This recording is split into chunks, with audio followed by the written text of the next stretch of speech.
A flashing red light on your Toro 60-volt battery indicates a temperature extreme or a charging error that prevents the trimmer from operating.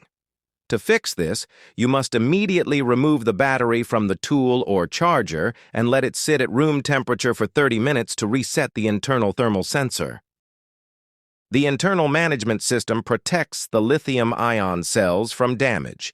If the battery is too hot from heavy use in the summer sun, or too cold from winter storage, it locks out power.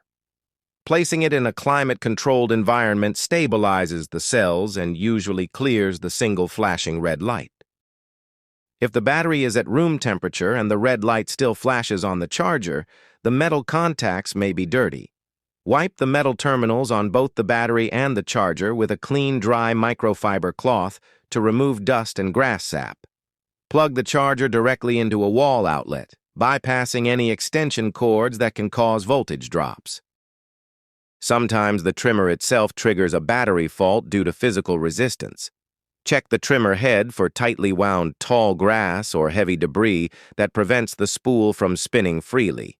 Clearing this debris stops the motor from drawing excessive current and triggering the battery's overload protection circuit. A battery that continuously flashes red after cooling, cleaning, and a direct outlet charge has likely experienced a permanent cell failure.